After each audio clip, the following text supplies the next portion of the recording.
Hello students, स्वागत है आपका आपके अपने यूट्यूब चैनल कुतुब सर में। हमारा क्लास 11th का system of particles and rotational motion का ये सेकंड लेक्चर है। इस लेक्चर में हम रोटेशनल काइनेमेटिक्स की बात करेंगे, डायनेमिक्स नहीं, काइनेमेटिक्स की बात करेंगे। आपको फर्क पता है काइनेमेटिक्स और डायनेमिक्स में, पहले भी समझा चुका हूं, एक लाइन में फिर से समझ लेते हैं। काइनेमेटिक्स में कॉज ऑफ मोशन अननोन होता है, पता नहीं होता है, और डायनेमिक्स में कॉज ऑफ मोशन पता होता है। ठीक है, फिलहाल हम बात करेंगे काइनेमेटिक्स। जैसे आपने काइनेमेटिक्स के इक्वेशंस देखे थे, आपको दिखाई दे रहे होंगे स्क्रीन पर। काइनेमेटिक्स के इक्वेशंस देखे थे हमने ट्रांसलेटेड काइनेमेटिक्स के। v equal to u plus a t, s equal to u t plus half a t square, v square is equal to u square plus 2s। आइए इसी को हम समझने की कोशिश करते हैं रोटेशनल काइनेमेटिक्स में। यानी रोटेशनल, कोई ऑब्जेक्ट अगर रोटेट करने लगे तो इस तरह के इक्वेशंस कैसे बनेंगे पहले हम समझेंगे। यहां पर मैं ट्रांसलेटरी क्वांटिटी यानी लीनियर क्वांटिटीज लिखूंगा,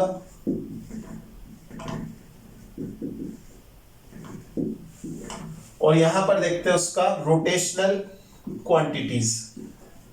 रोटेशनल मैकेनिक्स में अगर उसको ले जाए तो ये क्वांटिटी क्या बनेगी। सबसे पहली क्वांटिटी होती है डिस्प्लेसमेंट। हम यहां पर डिस्प्लेसमेंट को किससे रिप्रेजेंट करते हैं, आर एक्स वाई जेड ऐसे रिप्रेजेंट करते हैं। यहां पर होता है कौन सा डिस्प्लेसमेंट, ये देखो, ये कौन सा डिस्प्लेसमेंट था, लीनियर डिस्प्लेसमेंट, जिसे आप ट्रांसलेटरी डिस्प्लेसमेंट भी कहते थे। यहां क्या रहेगा, एंगुलर डिस्प्लेसमेंट। क्या रहेगा, इससे क्या कहेंगे, angular displacement represented by theta. ये तो हमें समझ में आता है। ये देखिए, ये कार है, ये से सीधी सड़क पे चल रही थी, यहां से यहां तक डिस्प्लेसमेंट आ गया, इसको हम आर कहते हैं।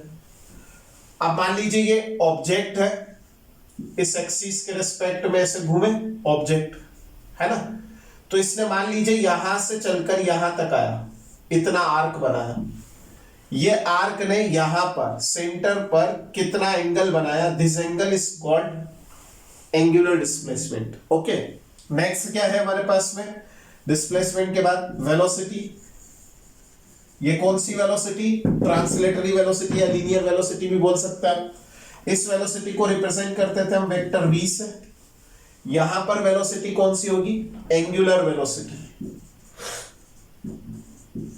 ये एंगुलर वेलोसिटी कितनी होगी, ओमेगा। ओमेगा किसके इक्वल होगा, D theta by d T. इसकी यूनिट क्या है, रेडियन। इसकी यूनिट क्या रहेगी, रेडियन पर सेकंड। ठीक, ये कैसे लिखते थे हम, d r by d t. तो देखिए, rate of change of position with respect to time gives us velocity.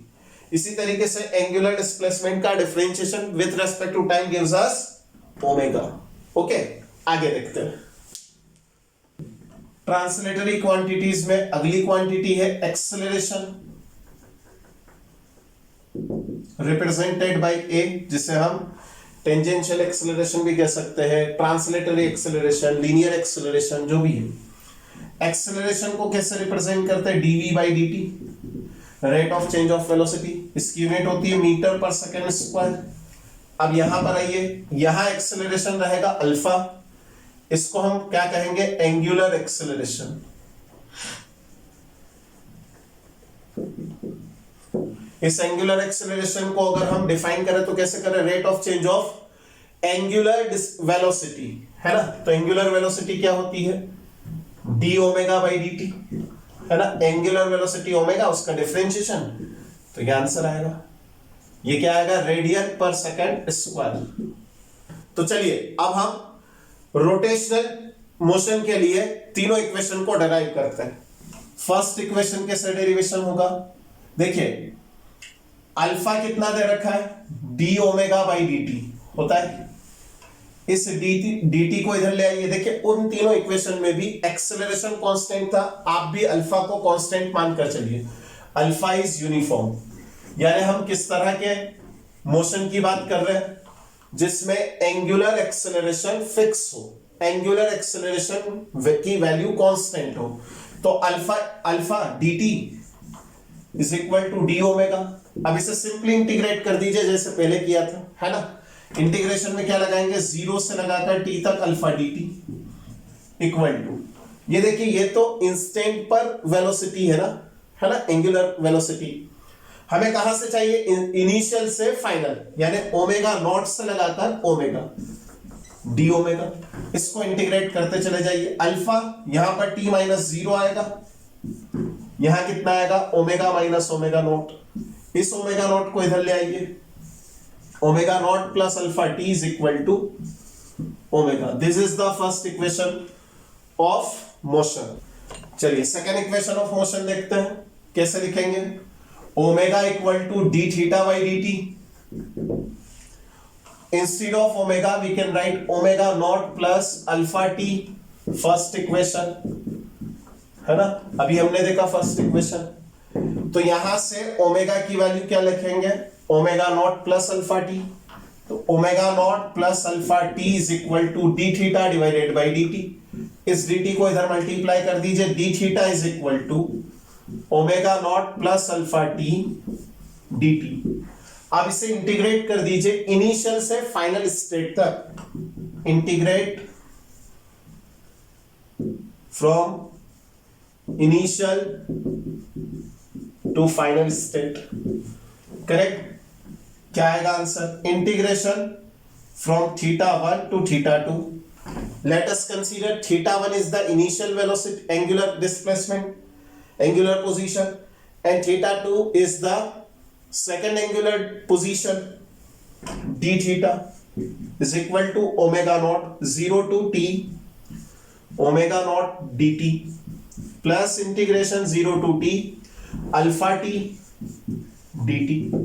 अब इसे इंटीग्रेट ही करना है, पहले इतना कॉपी कर लीजिए।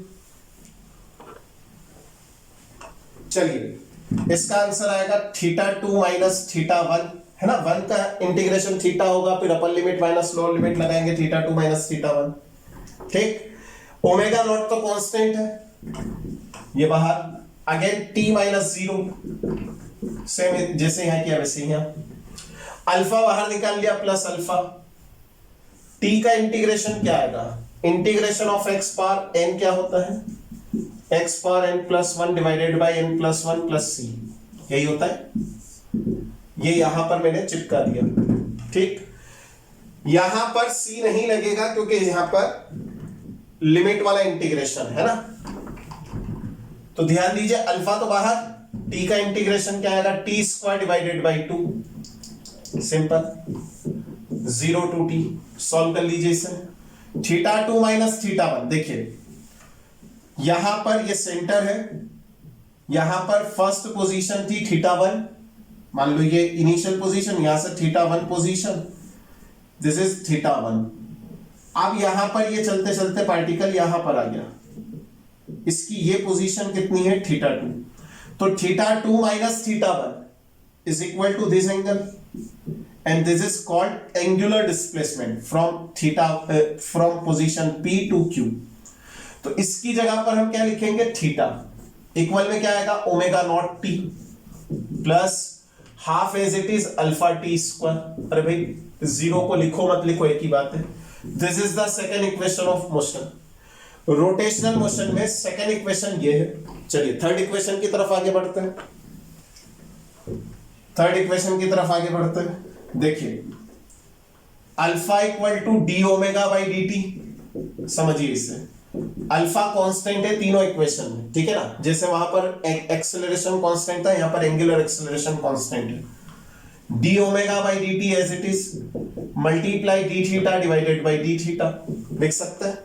इस डी थीटा के साथ में डी टी को अलग कर दीजिए, alpha is equal to d theta divided by d t multiply d omega divided by d theta, d theta as it is, d t को इस डी थीटा के साथ लिखा, डी ओमेगा को इस डी थीटा के साथ लिखा, ठीक है। D theta by d T, अभी हमने पढ़ा एंगुलर वेलोसिटी है ना, ओमेगा होता है, यहां पर वैल्यू अगर चिपका है तो alpha is equal to omega d omega by d theta, इस डी थीटा को इधर मल्टीप्लाई कर दीजिए, alpha d theta is equal to omega d omega. अब इसे सिंपली इंटीग्रेट कर दीजिए, आंसर आ गया। करें इंटीग्रेट, कहां से कहां तक, इनिशियल से फाइनल तक। तो अल्फा तो कांस्टेंट है, integration from theta 1 to theta 2 d theta equal में क्या आएगा ओमेगा, तो ओमेगा नॉट से लगाकर ओमेगा तक इसे इंटीग्रेट कर दीजिए, सॉल्व करिए इसे। Alpha theta 2 minus theta 1 omega square upon 2 from omega naught to omega. अभी हमने देखा था इंटीग्रेशन का फॉर्मूला, वही लगा दीजिए, टी के लिए देखा था ना वैसे। Alpha theta equal to half बाहर omega square minus omega naught square, इस 2 को इधर मल्टीप्लाई कर दीजिए, 2 alpha theta is equal to omega square minus omega naught square. This is the third equation of motion. Rotational motion में ये तीनों equation बहुत जरूरी है, तब जाकर आपका काइनेमेटिक्स कंप्लीट होता है रोटेशनल मोशन वाला। ठीक है, चलिए आगे बढ़ते हैं। यदि एंगुलर वेलोसिटी कांस्टेंट है ना, समझिए इस बात को। जैसे एक व्हील है और इस व्हील को इस एक्सिस के रेस्पेक्ट में ऐसे रोटेट कर रहा है कांस्टेंट एंगुलर वेलोसिटी से। क्या लिखा मैंने? कांस्टेंट एंगुलर वेलोसिटी से ये व्हील रोटेट कर रहा है। तब यहां से चलकर यहां तक आने में इसे जो टाइम लगा वो क्या रहेगा? Time period. क्या ये टाइम पीरियड फिक्स होगा? यस। अच्छा बताइए, यहां से चलकर वापस यहां तक आने में यहां पर कितना एंगल बना? 2 पाई। तो 2 पाई अपॉन कैपिटल टी हमें क्या देगा? Angular velocity. सही है, एंगुलर स्पीड यही रहेगी, omega equal to 2 pi by t. 1 upon t क्या होता है? Frequency. Then omega equal to 2 pi f is the frequency. ये याद रखिएगा, इसकी जरूरत हमें पड़ सकती है आगे। सो our first question is the wheel rotates with a constant angular velocity of 300 rpm, है ना? The angle through which the wheel rotates in 1 second. तो देखिए बेटा, इस क्वेश्चन में हमें बेसिकली क्या दे रखा है? 300 rpm। 300 rpm मतलब 300 रोटेशन पर मिनट। 1 मिनट में 300, तो 1 सेकंड में कितना है? तो F is equal to 300 divided by 60 hertz, है ना? यानी 5 रोटेशंस पर सेकंड। ये हमने कैलकुलेट किया। अच्छा बताओ, एक रोटेशन अगर हो रहा है तो कितने डिग्री का एंगल बनेगा एक रोटेशन में? एक रोटेशन में 2 पाई एंगल बनेगा। 5 रोटेशन में कितना बनेगा? Theta is equal to 5 multiply 2 pi, that is 10 pi. That is option C is correct. Clear है? आगे answer. Now our next question is the angle turned by the body undergoing circular motion depends on time. Theta is equal to theta naught plus theta 1t plus theta 2t square. Then the angular acceleration of the body is, देखिए बहुत simple सा question है। Theta दे रखा है theta naught plus theta 1t plus theta 2t square. ठीक है, जब भी इस तरह का आपको एक्सप्रेशन दे दिया जाए, टाइम डिपेंडिंग एक्सप्रेशन आ जाए, चाहे ये लीनियर डिस्प्लेसमेंट हो या एंगुलर डिस्प्लेसमेंट हो, अगर ऐसा आ जाए तो आपको क्या करना होता है? वेलोसिटी निकालने के लिए एक बार डिफरेंशिएट कीजिए और एक्सेलरेशन निकालने के लिए 2 बार डिफरेंशिएट कीजिए। पहले वेलोसिटी निकालते हैं, ओमेगा इक्वल टू कितना आएगा? ये तो 0 प्लस यहां पर थीटा 1 प्लस t2 स्क्वायर का t स्क्वायर का क्या आएगा? 2t, है ना? तो 2 थीटा 2t। अब इसे वापस से डिफरेंशिएट कीजिए d ओमेगा बाई dt, तो ये क्या आएगा? अल्फा। हमें अल्फा ही कैलकुलेट करना है, एंगुलर एक्सेलरेशन। तो अल्फा इज इक्वल टू, ये तो 0 है ही पहले से, ये भी 0 हो जाएगा। क्या बचेगा? 2 थीटा 2, है ना? t का कितना आएगा? डिफरेंशिएशन 1। क्लियर है? यहां पर डिफरेंशिएशन का फॉर्मूला अगर किसी को नहीं आता है तो मैं लिख देता हूं n dot x power n minus 1। यही होता है ना? इसी के अकॉर्डिंग यहां पर 2t आया और इसी फॉर्मूला के अकॉर्डिंग यहां पर 1 आएगा। तो option number D is correct. चलिए नेक्स्ट क्वेश्चन की तरफ आगे बढ़ते हैं। So our next question is a rotating wheel changes angular speed from 1800 rpm to 3000 rpm in 20 seconds. What is the angular acceleration assuming to be it to be uniform?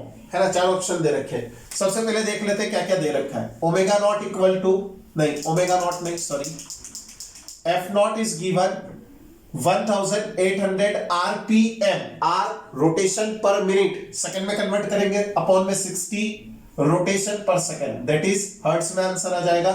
इसको solve करेंगे 30 hertz, ये f naught है, initial velocity, initial frequency. Similarly final frequency क्या जाएगी 3000 RPM, है ना, उसके rotate होने की फ्रीक्वेंसी कितनी आ रही है 3000 डिवाइडेड बाय 60 हर्ट्ज। इसे सॉल्व करेंगे कितना आएगा 50 हर्ट्ज। ये हमारे पास में एफ आ गया, एफ नॉट और एफ। इसी से हम क्या निकालेंगे ओमेगा नॉट निकालेंगे, तो omega equal to 2 pi f होता है ना, तो एफ नॉट 30 और multiply 2 60 pi radian per second, है ना। ये ओमेगा नॉट की वैल्यू, ओमेगा की वैल्यू कितनी आएगी देखिए 50 हर्ट्ज से 50 का मल्टीप्लाई 2 पाई में करेंगे, इसका मतलब 100 पाई रेडियन पर सेकेंड। ये सब कुछ हमारे पास में आ चुका, ओमेगा नॉट की वैल्यू, ओमेगा की वैल्यू। अब अल्फा कितना होता है omega minus omega not divided by T, है ना, यही होता है। T is given 20 seconds, solve कर लीजिए, आंसर आ गया 100 पाई माइनस 60, 100 माइनस 60, अब पाई कॉमन ले लिया, डिवाइडेड बाई 20, सॉल्व करेंगे तो alpha is equal to 2 pi radian per second square. Clear, देखिए 40 divided by 20, that is option C is correct. आगे यहां तक समझ में। चलिए नेक्स्ट क्वेश्चन देखते हैं। देखिए नेक्स्ट क्वेश्चन है, a body rotates about its axis of rotation with an angular acceleration of 3 radian per second square. The angle rotated by it during time when its angular velocity increases from 10 radian per second to 20 radian per second radian is, चार option दे रखे, इसमें से select करना है। सबसे पहले attack करो उस जगह पर जहां पर हमें यह पता चल जाए कि हमें करना क्या है, ठीक है। तो देखिए सबसे पहले क्या देखेंगे कि 3 radian per second square is the acceleration which is constant. अगर कांस्टेंट एक्सेलरेशन है तो इसमें रोटेशनल काइनेमेटिक्स के जो 3 इक्वेशन अभी हमने पढ़े वो तीनों इक्वेशन लग सकते हैं। जब लग सकते हैं तो इसमें देखिए क्या क्या दे रखा है, alpha is given 3 radian per second square, omega naught और omega is given, omega naught is equal to 10 radian per second, omega is given 20 radian per second, ठीक है। अब देखिए अल्फा दे रखा है, ओमेगा नॉट दे रखा है, ओमेगा दे रखा है, क्लियर। हमें कैलकुलेट करना है थीटा। इन चारों में कोई रिलेशन, थर्ड इक्वेशन देखिए, थर्ड इक्वेशन क्या कहती है, omega square minus omega naught square is equal to 2 alpha theta. हमें थीटा कैलकुलेट करना है, अल्फा दे रखा है, ओमेगा नॉट दे रखा है, ओमेगा दे रखा है, सॉल्व कर लीजिए। तो theta is equal to omega square minus omega naught square divided by 2 alpha. इसे सॉल्व करते जाइए, ओमेगा नॉट माइनस ओमेगा यानी 20 माइनस 10, ये 10 मल्टीप्लाई 20 प्लस 10 30, ठीक है ना। ए स्क्वायर माइनस बी स्क्वायर, ए माइनस बी ए प्लस बी वाली आइडेंटिटी लगा दीजिए। 2 अल्फा मतलब 2 मल्टीप्लाई 3, सॉल्व कर लीजिए इसे।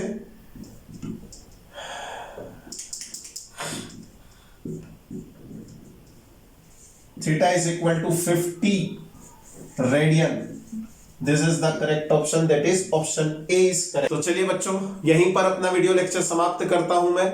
उम्मीद है आपको यह वीडियो लेक्चर पसंद आया, अगर ऐसा है तो वीडियो को शेयर कीजिए, लाइक कीजिए और चैनल पर नए हैं तो सब्सक्राइब जरूर कर लीजिए। Thank you for watching my video.